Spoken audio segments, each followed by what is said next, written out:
And I'm so pleased, Senator, to have you with us, and we'll call you Senator at least for now.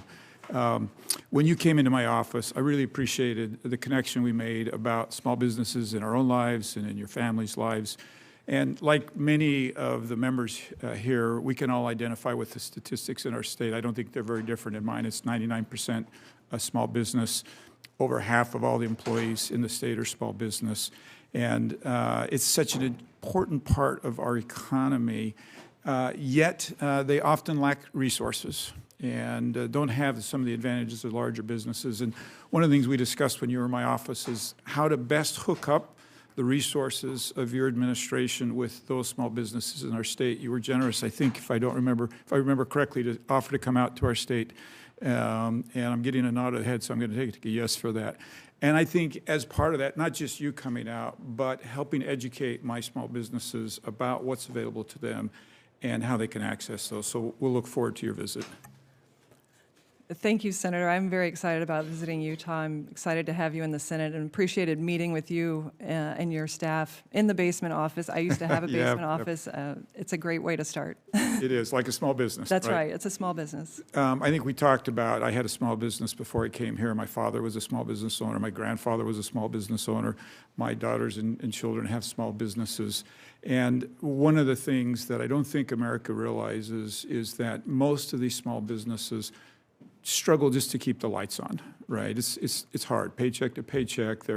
They don't have a lot of money to do a lot of things other people do. Part of that is they don't have the money for lawyers and attorneys to deal with the excessive regulations that sometimes we can put on them here from Washington, D.C. And as a result, I believe regulations are disproportionately hard on small businesses. So share with me for a minute what you can do to lighten this burden, and how do we make sure here in Washington that we're not the biggest problem with small businesses?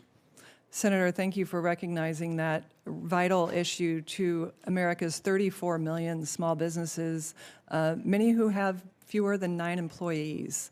And, you know, in answering your question, I'd like to speak to small businesses and saying, you have someone that, if confirmed, will understand what it's like to have a small business, to worry about meeting payroll, let alone paying the bills for the small business, particularly with the setbacks that small businesses have had in the last 4 years, losing about 10% on the top line revenue while seeing their costs increase by 20% due to inflation.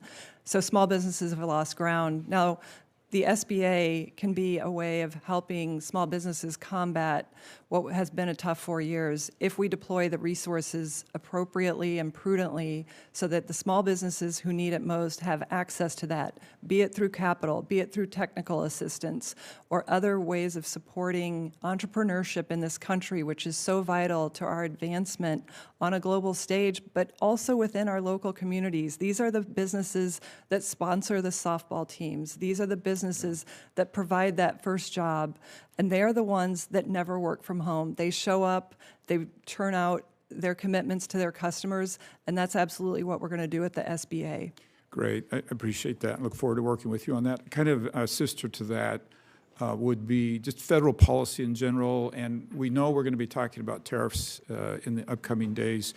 Once again, these are disproportionately hard on small businesses, and we had this conversation in my office too. Would love to invite you to work with the administration and the Senate as we move into a world where tariffs are a real reality, to figure out how to help small businesses accommodate better to those tariffs.